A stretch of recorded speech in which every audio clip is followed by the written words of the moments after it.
All right, hello out there. Popcorn time. We have a story to tell, and it's quite a journey. I'm David. And this is Anita. And we invite you to come along and follow our journey with us. Yes, we have a pretty interesting one. Think so? I think so. I think so too. Well, ChatGPT said Netflix series, so that's what we're going for. That's pretty big. Chapter 1. What we want to do is we want to introduce you guys to our love story first and foremost of how both of us met. Mm-hmm. And it was during a very, very peculiar time that everybody, if you were born, experienced. And it was called the year of 2020. Mm-hmm. COVID. Mm-hmm. It was. And you usually say this is the year of where you either like someone or you don't. You kind of figure that out. Oh, yeah. There was a lot of things going on in that year. You had a lot of people that got the opportunity to spend more time with their significant others and realized that they didn't like their significant others as much as they thought. And with us in our situation, we got to spend a extreme amount of time with each other, and absolutely she fell in love with me. Well, back up a little bit.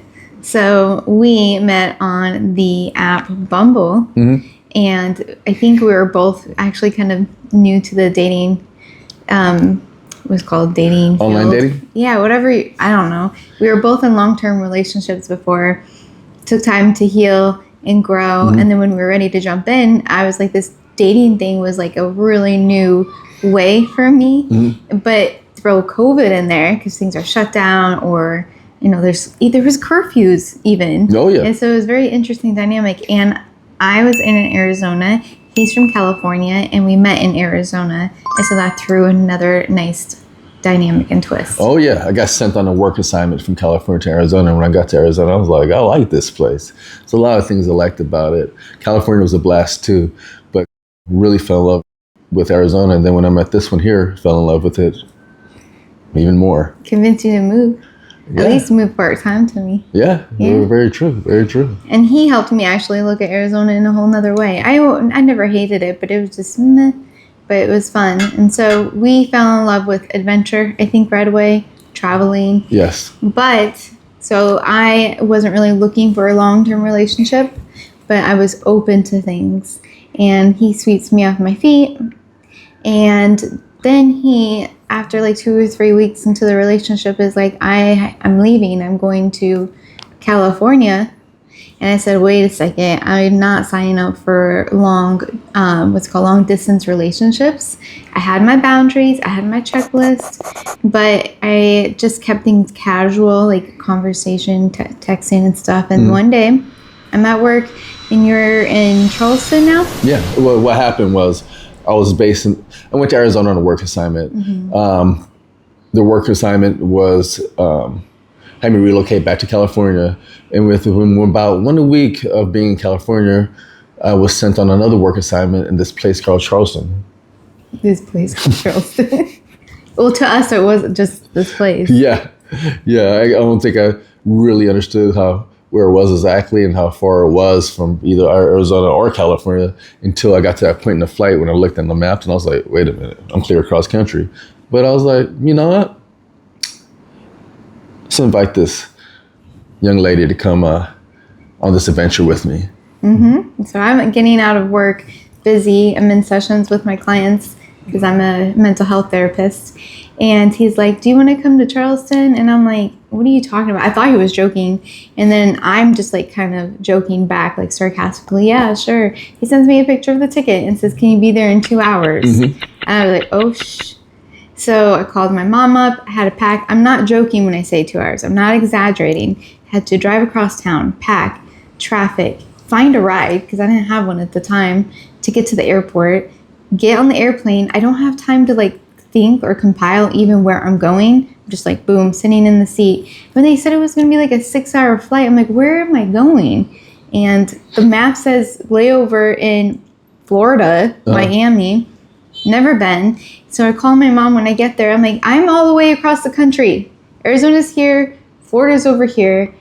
He can't get a hold of this guy. At this point, I'm scared that he's going to traffic me or just worse, show me up and not show up at all.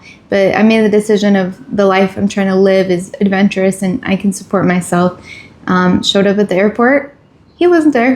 In my head, I was like, he's going to have roses and this big extravagant thing, the things we see in movies, or maybe even Tinder swindler. Nah, he pulls up, though, when everyone's gone, and he did come through. See, being a man of mystery, you understand some of the basis. Man of mystery. Yeah, being a man of mystery, we understand some of the basis and some of the rules of being a man of mystery. And one of the things of being a man of mystery, you have to understand, one of the rules, I think is number 4, is that some of the best decisions are made without too much thought. And I just made that up. Well, I mean, there's some truth to that. Yeah, I don't want to encourage anybody out there to do things without thinking too much. But we fell in love. Mm-hmm. Fell in love pretty quickly. It was beautiful, beautiful. And I feel like it's important to share this part, but we dated and he didn't ask me to be his girlfriend until a couple months later when I got really sick. Mm. And it was during COVID time, so you couldn't take me, but he literally carried me to the door, all romantic. And then when I got home from the hospital, he got my prescriptions and then he got on one knee. And at first, I wasn't really sure where he was going with this because he's getting on one knee. I was like, oh, shoot. I think you thought I hurt my back or something. No, I thought maybe you were going to ask me to marry you. I was like, this is a little too soon. But he said, can you be my girlfriend? Or will you be my girlfriend? And so very sweet, romantic start. Very beautiful. And that is the first chapter of our love story. Hey, you know what they say? When you meet somebody, you meet their spokesperson first. And spokesperson? Yeah, I have one heck of a spokesperson. I'll tell you that right now. You do? Mm-hmm. No, yours carries out pretty good still. You're pretty good. Pretty true to it. And so that's chapter 1. Chapter 1. Thank you for listening. Chapter 2. Chapter 2. So we are now a couple years into a relationship, building a life together. You know, the type of things you do when you fall in love and you find your one. And we got a new home. That was kind of like our dream home. We were very proud of it, picking it out and decorating it together. We start to do really well with our work and career. I found my best mentor I've ever had in my life and my career. Making good friends, I felt like a great connection. Our physical, mental health, everything was going good. We started to travel a lot more often too, and that's what we love to do. Yes. And so what do? You celebrate. And so for his birthday, I wanted to surprise him, and I think I did pretty good with that. That was a heck of a surprise. And I was like, he, lives in Arizona with me most of the time. I want him to be able to connect with his family and friends. So I did a surprise party in California, which everyone who was there, thank you, we pulled it off amazing. He had no idea. Oh yeah. And I love surprises. And it was beautiful. It was a beautiful trip. And then we had to come home, and it was really late at night because me always push in, try to enjoy every moment as long as we can. And it was like 2 a.m, and we're driving, and I'm gonna let him take it because what happened, I don't have a lot of memory or certain memory at all for part of it. Yeah. So about 2 a.m. in the last stretch, almost home, and 18-wheeler semi truck, trailer and all, hits us from behind. The car goes into a 360. It flies off of the freeway into a dark ditch. And let me tell you, when they say that time moves slow in situations like this, I can 100% attest to that. I felt like my faculties to think and react were relatively sharp, if not sharper than usual, during that time. But when we landed in the ditch, you kind of take a checklist on yourself. I guess, am I okay? And I was in one piece still, bruises here and there, but for the most part unscathed. When I noticed her or took a look at her, it felt like she was sort of passed out, not really responding very well. So got out of the car, ran over to her side, and she was slipping in and out of life, mouth down, eyes kind of back of her head, very shallow breathing. And at that point, you're really trying to figure out what's going on, So the only thing I can conceivably come up with at that point in time was that maybe a piece of twisted metal went into her, through the seat and went into the back of you, and I couldn't see it, Yeah. So sort of long story short, waited for help to arrive. And I guess the location where we're in, it took extremely long for help to arrive. If it was It took that time. We noticed it took 45 minutes for ambulance. Yeah. Which is, normally a lot of times you're shocked by how fast they come. So if it was a bleed out situation, she wouldn't be here. But they came. They even had trouble getting her out of the ditch back into the freeway. They couldn't. It was hard to get enough people. Now, I remember. Sorry. Go ahead. I remember just barely waking up to someone trying to tell me to stay calm, and the semi truck hit us and left. Sorry, it hit us and left, and I still wasn't sure really what was going on, other than feeling a lot of pain and fear, and looking for him. Well, I couldn't move my body. I actually just couldn't move, and one person was pulled over and attempted to help you while you called the cops and tried to wave people down. Yeah. It was a very, very peculiar situation, and then one of those type of situations where if you were to hear a story, you go, well, in that situation, it may do this and may do that, because in that particular situation, it was a strong pull for me to want to go after the person that caused this accident, but innately, first and foremost, I needed to know that she was good, so I wasn't going to leave her side. And again, we were in a ditch. If you look back, you'd have to climb out of there. Yeah, it was a huge ditch, and I forgot this one piece. When you were kind of slipping in and out, was almost a realization as far as the way it felt that I was going to lose you, basically, and it's You made me cry. It's one of those things you go like, that's the last chapter of that book, it's just not real. So I was talking to her and telling her to come back, basically, and I felt like as I was talking to her and kind of holding her hand and being careful not to move her, that life start to come back into your body. But anyway, fast forward again, she got help actually came finally, and they ended up having to airlift her to a hospital. Yeah, they got on the helicopter. I remember ambulance, helicopter, and I remember being in a lot of pain and fear. And I think I have to take a break a second. It's okay. I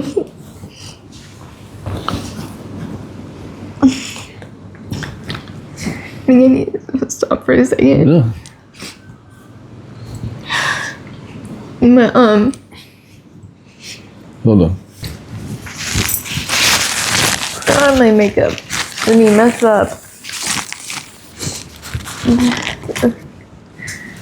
Are you okay? Oh well. Okay.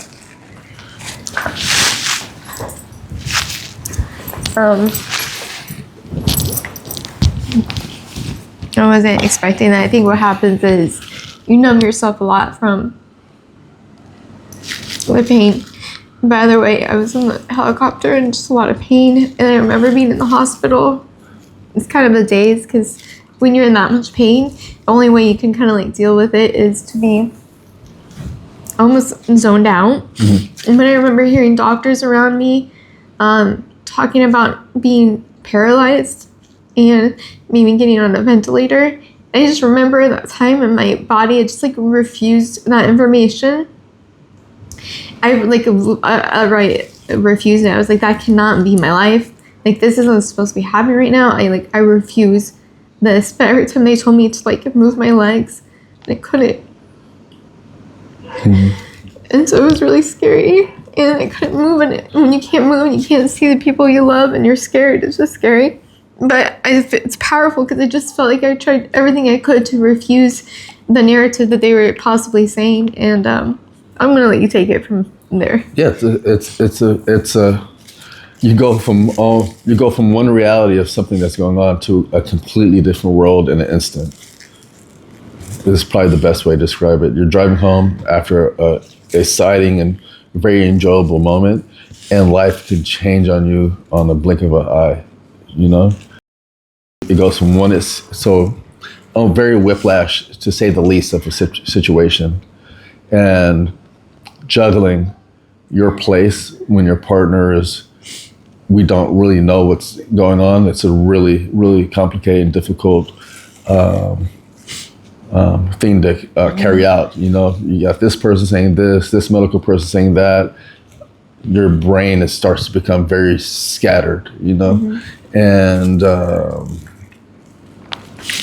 finally, after I think a bunch of tests, they came back and informed that she got, what was the injury again? Was it L? I fractured my T2, T3 of my spine. Which is also known as the Superman injury.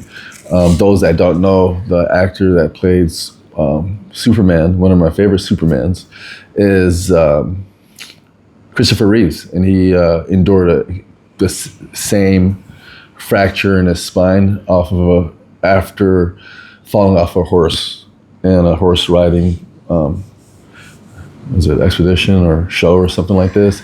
So they call it the Superman injury because typically what happens in an injury like that is you go paralyzed from the neck down and you're on a ventilator for the rest of your life. So they said they just gave you that information. Yeah. They didn't say much else. And then they say she's going to emergency surgery and we'll have answers maybe after that. Yeah. And I know that you shared with me before that being just a very, again, unknown, very difficult moment. Yeah, you don't really exactly know how to conduct yourself, or it's a really hard and new place. So it's very momentary, moment to moment type situations, you know. But I had my surgery, and they were very hopeful I was going to heal. They were very surprised that the pieces of the bone, the flakes, didn't actually go into my spinal cord. They don't know how that happened. It got close though. They were like, I think one or two things that happen. The fragments can shoot and damage the spinal cord, or I think in your case what happened was the spine actually did crack, and the crack, the vibration from the crack could hit the spinal cord and damage the spinal cord. And some, they don't know how. They're like, I don't know how you can get from this angle and miss that part and then go around it and only hit this part. But either way, I'm going to take a miracle. I'm going to take manifestation, all the positive thoughts and everything that I believe in, and that's my answer for it. But that was just the start, and it's hard because I know that you had to be up there with many other injured people. Yeah. And families, and it's just like the process is so deep. There's not even enough time to go into it. Oh yeah. It's how can I say this quickly? Obviously, she's on a floor where you're on a floor with other patients that have really severe situations as well. You know, so it's one of those things where doctors and people are saying you're really lucky to have survived, number one, especially after showing the picture of the accident. This is a picture of it right now.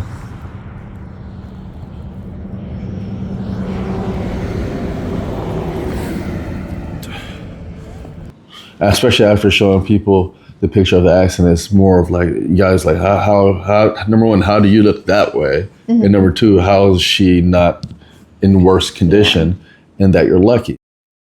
And I didn't know how to take lucky. Like, what does lucky mean when there's a patient next door that's brain dead, or there's a patient that's not coming back from a certain degree of injury, and you're talking to a family member of that person, and they are saying things like they wish their child or family member could be in the condition that yours in, you know. So even though there's a sense of, wow, you know, in the realm of thing, survivor's guilt, that we are blessed, but then it makes you wonder what blessed mean when other people aren't as lucky, you know. Well, for me, I had a little bit of the opposite because I'm not in the lobby with everyone, and I did feel grateful and blessed, but at the same time, I was very angry with the world because I lost who I was and everything. Yeah. And I couldn't move. I still couldn't move. I still was scared what my future was going to be like. Yeah.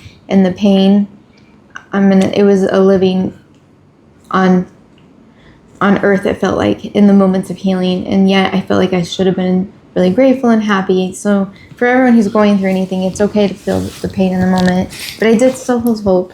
And I feel like another dynamic people don't talk about is the legal dynamic of it. People think a semi truck hits you, that's a really great thing that you survived, but this one hit and left us.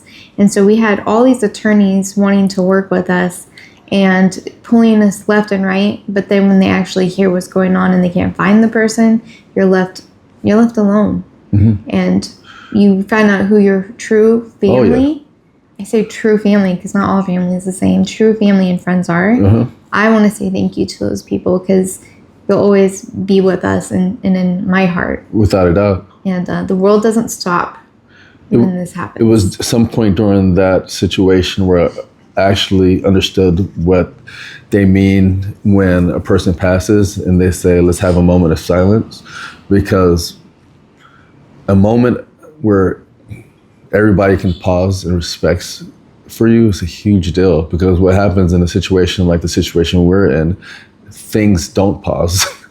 Life goes on for a lot of people, including the bill collectors. Mortgage people don't care. Yeah, you don't even get the moment of silence, Mm-hmm. And like Anita said, you really, really realize who has your back in this world and who doesn't. And that is a blessing. Mm-hmm. Though it may hurt, in my eyes, you see people's true colors. Mm-hmm. And you should always treat everyone the way you want to be treated and love and beyond.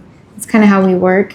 But you also know who to be safe with, essentially. Yeah. So, I think I've said in other videos that it created a very unique bond between us, not the unhealthy trauma bond, but a bond that you don't know. You could always ask and wonder, like, will they be by my side if XYZ happens? And you won't know until it happens. So obviously this made us stronger, but at the time it tested every ounce of our relationship possible. Mm-hmm. Because we went through the physical trauma and the aftermath of the trauma, all the other things, I wouldn't lose my career. I just couldn't work because I couldn't move. Yeah. You had to be my 24-hour caretaker.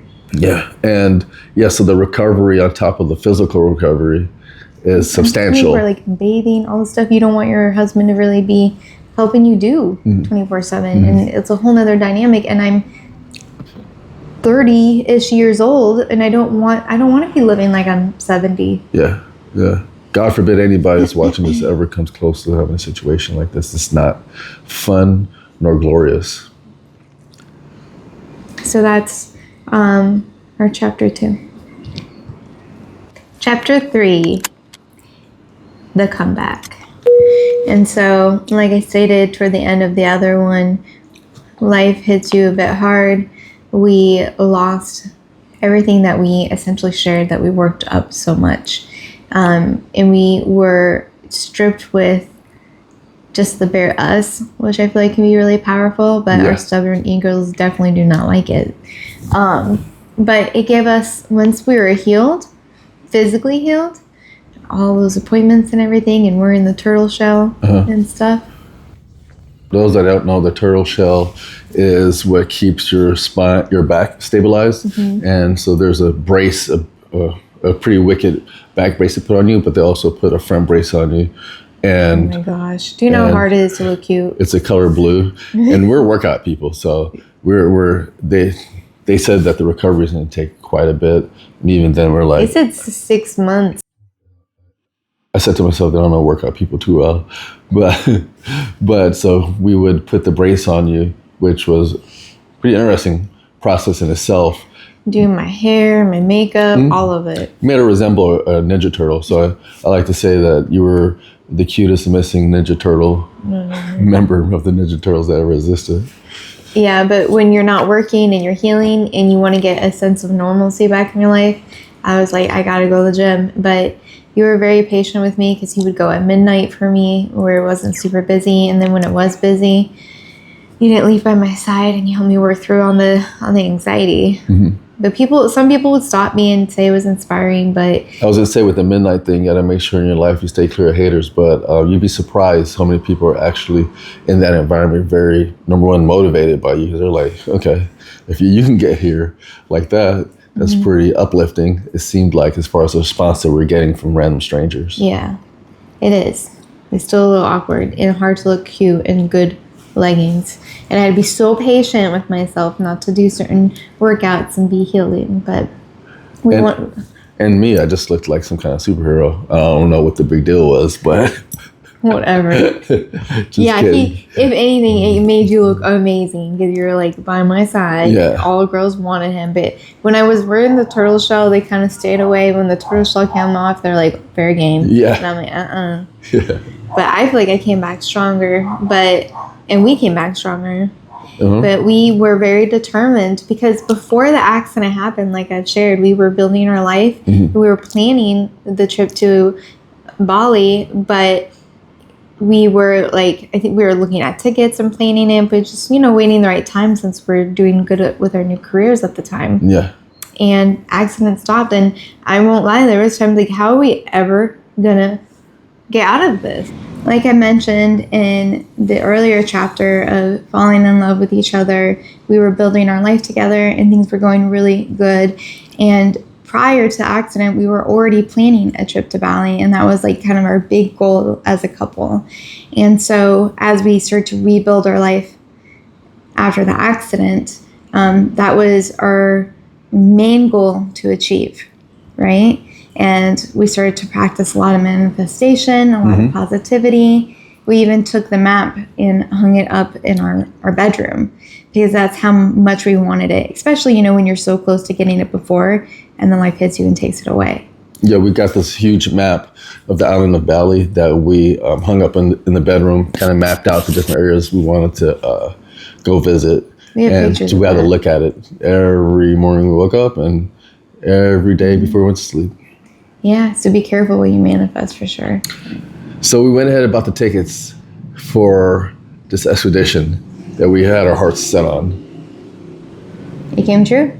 Our hard work paid off. Most We definitely. rebuilt ourselves. Yep. So very excited. That'll be in the next chapter. Yes, it will. Chapter 4, the time is upon us. Got the tickets to Bali, and now it's time to get on a plane. We booked the plane with Singapore Airlines, one of the finest airlines in the world, and we planned a really long layover trip in one of the, I think it is actually the best airport in the world. It's a city within a city. But we found out that they were doing a $1 billion construction on the largest indoor waterfall, and they call it the Jewel. Yeah, I was very excited to see that. So hop on a plane, do a 16-hour journey just to get to Singapore Yeah. for a layover. And we got out the airport and we were just kind of like, whoa, this is nice. Well, for me, it almost felt like whiplash because when you're experiencing something for the first time, you almost don't have like the full amount of time to like embrace it all. I was embracing it all, plus the long travel. But he was acting weird. I was acting a little different. He was acting a little different. And when you don't know what's going on with your partner, but something's going on, it can give a woman anxiety, which could give a man anxiety or frustration too, because it's supposed to be a beautiful time at this place. But there was something in my mind. There was something on my mind that I was planning. And so we're running around the airport like kids.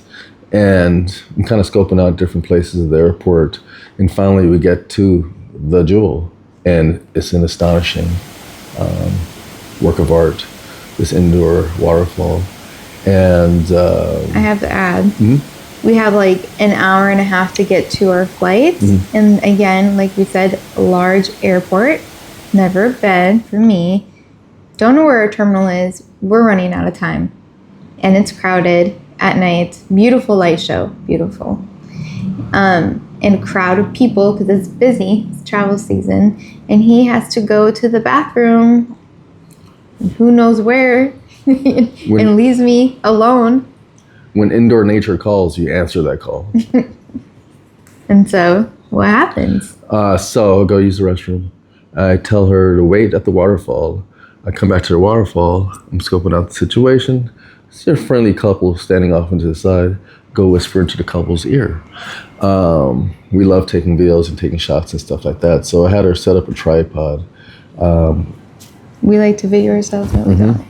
We had her set up a tripod, and the couple that I spoke to handed my phone over to them. I was like, what is he doing? We have to hurry. I'm shy, but I'm trying to be confident. And now he's talking to the random couple. Keyword, man of mystery. And I'm like, we have to hurry, get over here, get in the shot so we can go get our plane. So he walks over, and then I'm like, okay. And you got down on one knee, and I was like, holy, this is happening right here.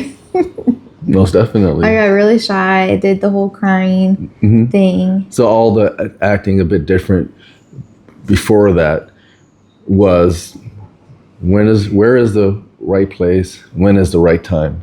So this situation, that situation, that place, this place.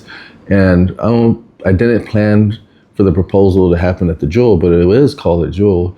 So I'm a kind of a person that kind of likes to think on the fly. And it just made sense. You did good. You gave her a Jewel after Jewel. You did. And the whole crowd watched, and they all gave us a big round of applause, and I was super shy, but the it couple was a very that exciting feeling. It was very exciting. The couple, and nerve-wracking too, but the couple that I that recorded the footage, I asked the couple or tell the couple, hey, it's your turn next, and they go, we just did actually, but we didn't do it at the Jewel, and that was awesome. Yeah. And so they got a pretty good footage. Maybe we'll find it and put it on our video right here. And so from there we went to Bali and explored the island. So the last leg of the trip, she got to fly on the plane with a nice little thing. Bling. Yeah, stimulation overload. And then I called my family to tell them, but they already knew.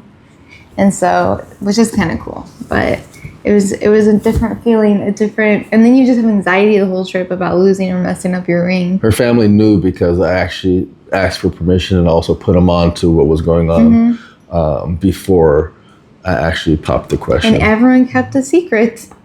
I'd have to say, like, we've obviously talked about doing it before, but I didn't really see it coming that way. So it was very, very beautiful. It's good to be surprised. Yes. And the time went by way too fast. I said, I like surprises. But I got to learn to say fiance on a trip. That's always a fun way to do it.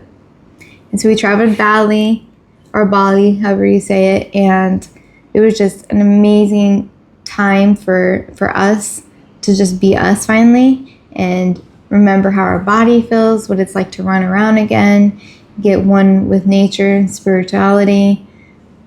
What do you say? I'll say when she says run around, we went for it. We mapped out every corner of the island, and when our feet touched the ground, we were pretty much off and running. We were going. And going. I loved it though. It was so fun. Oh yeah.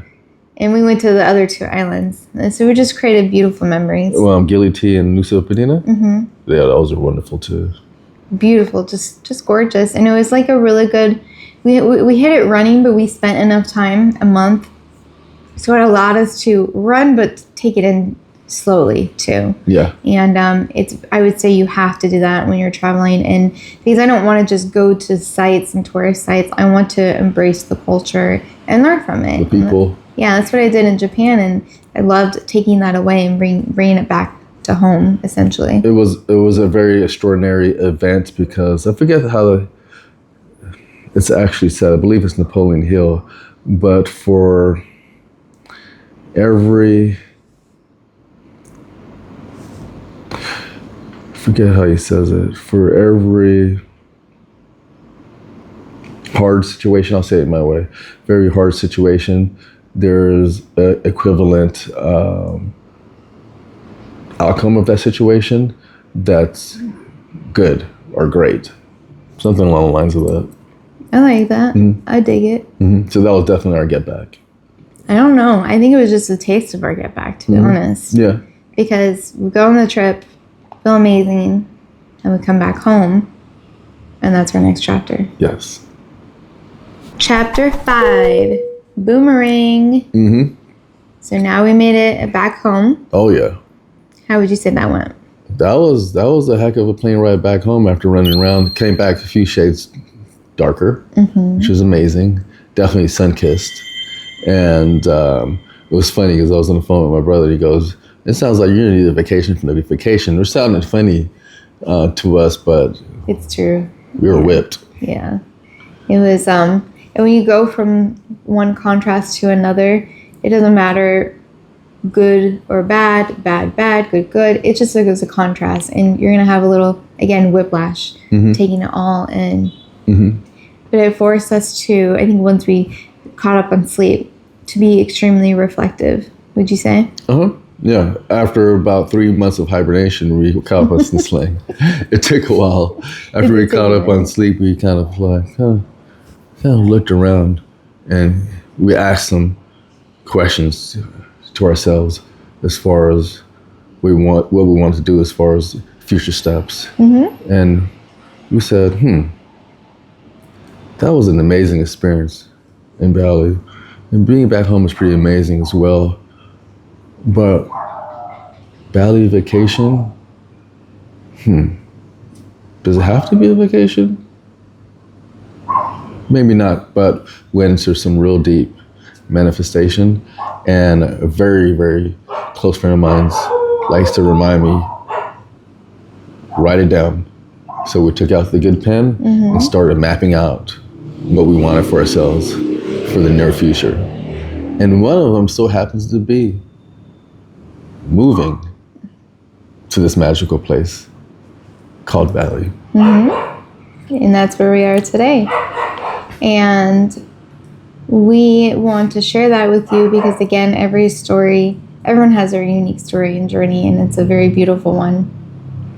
I think for us, though, we wanted to make sure we were living an honest and authentic life that we wanted, and not what we felt like other people think we should be living, or, like how society can affect us. And that doesn't matter where you're at or who you're with.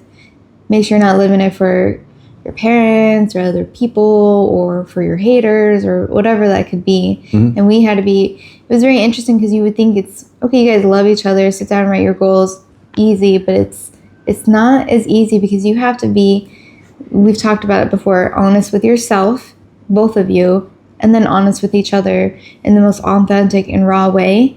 And that can get a little messy sometimes, but that's normal. And I just want to preface the importance of doing it. And that's why it can be really helpful to have a therapist or a coach when you're doing it, especially as a couple. But finding yourself, both of you, and then finding the way to communicate it and have combined goals together, because that's where the power of the manifesting or working together comes from, and making it happen. But it's a big thing. I had to look at him and be like, we're on the same page, right? More than the same page. We're going to move to another country. You're good with that, right? And not only, you could say that, but what are we going to do when we get there? What are we going to do after that and after that and after that? And it takes a lot of reflection and honesty, would you say? And courage as well. Yep. And design our life. Design your life. Design our lives. Yes. And Bali is just where we're at now, but our goal is to travel the world. We realize that they say location is very important, but I believe zooming out is equally as important. And not being put in a box is a very big thing for myself. And we think of ourselves as citizens of this country, that country, but in reality, we are citizens of this earth. And anywhere you choose you want to be at any time on this planet, why not?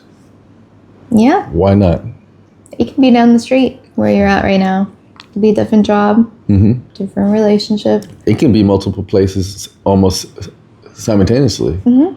Yeah, especially today's society, today's technology. It's a beautiful thing. And we have so many tools and we advance so much. We just got to take advantage of it. And we are. We are. And we want to help you guys do it. If anybody's out there, you feel like, you know what? I want to do what sits right with me. We encourage you to do that because it's amazing.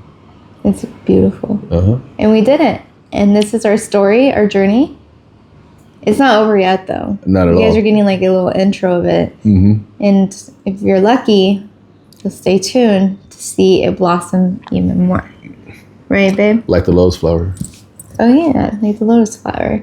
Tell about it real quick. I'm sure they know, but just in case. Mom informed me about this, but the lotus flower, it's a beautiful flower that you find, I believe, in a very not ideal environment and conditions. The water could be murky, muddy. It could be muddy. Mm-hmm. But it blossoms from what it has within. It's beautiful from what it has within. It's not the type of representation of attaining to understand what your worth and your beauty is, but diving into yourself so you can blossom to this wonderful, majestic, beautiful being that we are and that you are.